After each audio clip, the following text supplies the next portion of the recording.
And now for a Wi-Fi battle, finally, because I just haven't been able to do anything. It was like, last night I got home at like 8, then I watched some stuff, and then had dinner, and then I was like, I should probably go on Smogon and get a battle today. And then it was 12:30, and I was like, oh, well, I guess I better just narrate this last thing from that Twitch stream I did a couple of weeks ago when this game first came out in English. And then I decided I would narrate it today because whatever. Anyways, this is a new match against a guy using a bunch of Evilite pokes, and apparently this is a Focus Sash on Inferno, and for some reason I was moving stuff around a lot because I was like, well, I got like 30-something minutes for this to record, and I kind of want to do something else, so I pulled up an episode of a new show from the land of Japan, where everything seems to come from these days, and I ice punch this Salamence want to be. Because we all know that there is no way you can have a shell gone and not be named Ignited Knight. But unfortunately, this isn't Ignited Knight. And I'm going to Shadow Punch him as he protects himself, because that's what you do when you're a shell. You kind of just close your eyes, and suddenly you're completely protected forever. And I keep going for Shadow Punch, because I'm convinced he's going to switch at some point, but he never does, as he toxics me. And now I'm going to have to do something else. So I'm going to bring out Amoongus, and I really don't understand where that original rhyme came from. It's ridiculous, it's stupid. I honestly have no idea where that whole thing came from. I mean, seriously, what were they thinking when they made that up? Like, hey diddle diddle, the cat and the fiddle, the cow jumped over the moon? What? Anyways, I'm going to Stun Spore because I have the clear smog, and I will not be able to be swept by this Dragonair because I can play my cards correctly. And I'm like, well, he probably has Marvel, whatever scale. It's the one that Miltic has, normally. I'm pretty sure it's a Marvel scale, because multi-scale would be the thing that Dragon Knight has. But it turns out he has Shed Skin, because that actually kind of makes sense. I thought it might be one of those sleep-talking sets with Dragon Tail, but nope, not the case. Going to go for the Spore now. He's going to automatically wake up. He's like, going to take my skin off, and now I'm awake. I don't know how that works, but it apparently does in the world of Pokemon. If you're a snake and you're asleep, if your skin miraculously gets taken off, you'll wake up. I guess it has something to do with something, but I have no idea, to be honest. Then again, why am I questioning the ethics of a game that is, well, not ethics, but the logic of a game that involves a bunch of monsters fighting each other and stopping organizations from taking over the world by making them lose a Pokemon battle and then they just give up. Anyway, it's going to go for the Earth Power. He realizes I have Water Absorb, which is legal now, by the way. Don't tell me that it's not legal, because it is. You can actually legitimately get this type of Seismitoad now. It's not crazy, it's not destructive, it's completely okay. Now I'm going to get the Scald Crit Burn on this Dragonair, and the worst case scenario would be that he would not get burned and stay burned, but he doesn't get his Shed Skin activated for once, and we're both going to die now.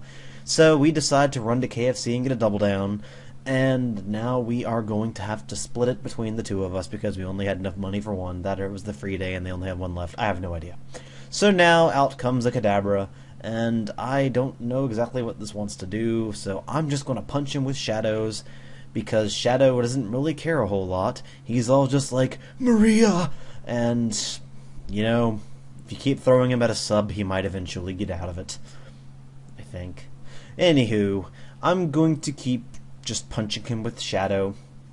He doesn't really care a whole lot. He's got a billion clones. It's not like it's that big of a deal if one dies.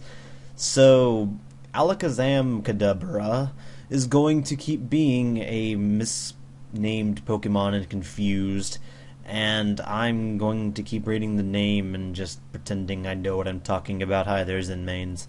And he is going to keep waving his spoon around because he wants me to be jealous, because he can actually eat ice cream without any problem, while my Golurk probably doesn't have a mouth. So yeah, there you go. Kadabra's taunting everybody with his spoon, and Alakazam's taunting everybody with his 2 spoons, because he's like, look at me, I can eat anything except for steak, which is why I named some of mine that, but whatever.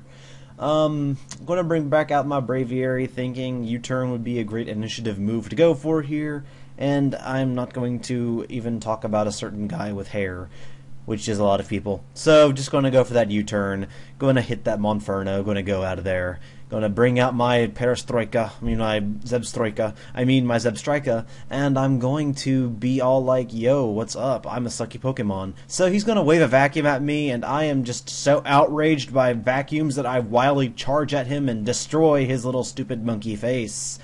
Out comes back the Shelgon, which is completely proper English. Put it on your English test, your teacher will not mind. And I'm going to bring back out my Amoonguss because I know that if he is boosting of any sort, I can stop him from it. Now I'm going to Spore him, and his Alakazam is going to go to sleepy because he stared at his spoon while he was moving it in a circular motion. Although I don't really understand how Pokemon can be asleep and still be moving. If you ask me, they probably could have tried to apply the whole freeze thing to the sleep animations, but apparently not. Go to X-Scissor and take that thing out, or Cross-Scissor rather, because that's exactly what it's called. You know, the X-Transceiver is actually called the Cross-Transceiver, and Scissor Cross is the Japanese name for the move, so it is actually Cross-Scissor, but people just call it X-Scissor because it has the letter X in it, so it must be correct. Just like the other types of things where you have V-Create. It's not actually V-Create, it's down arrow create, or down B create.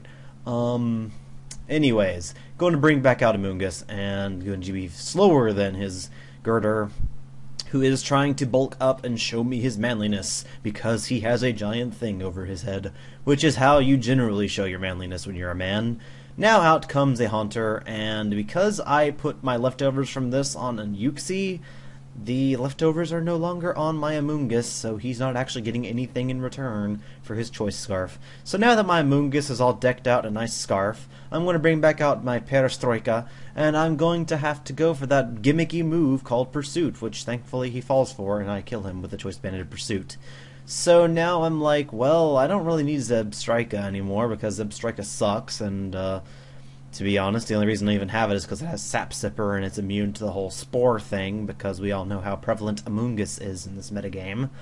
And now I'm going to bring back out my Armaldo, if I hadn't already done that. I'm guessing I did, considering I had HP missing. And Pokemon don't tend to come into battle with HP missing unless there's hazards up on the field, which I apparently got rid of, or I got hit by and I just forgot about it. I have no idea, to be honest. But I'm going to go for the Rock Blast a couple of times. It's going to get a crit and be actually 4 times. And this thing is going to keep wishing up, but I'm going to be like, come on, rocks, destroy him. Because rocks are the most effective means of killing Pokemon. That's why Stealth Rock is so popular. And I'm just going to have to hope here that I can actually do something to this little Shelgon, but it doesn't seem to be the case. I go for the Cross-Scissor, thinking he would switch out to something. I think his Kadabra is already dead. I have no idea. I'm going to Toxic him as he misses his Toxic, but now that I've revealed that I have Toxic, he was like, well, I can't really do anything. And I'm like, yeah, I can't really do anything either, but I mean, in the end, I'm going to win, because I've got this defensive thing, and I've also got my other pokes that are still alive, so yeah. That was a good game, JP. I have no idea who you were or what you are, so I'm not going to leave any links to anything. Thank you guys for watching. Be sure to leave a like. I didn't get my, I don't know what I'm saying here. Basically, I'm happy with the likes I got on the last video that I uploaded that was actually a narrated Wi-Fi battle on October 9th. And I am also surprised by the amount of views my Pokemon Showdown video got, because usually I don't get any views in those. So keep being awesome, and I will keep being sitting guy. Best language ever.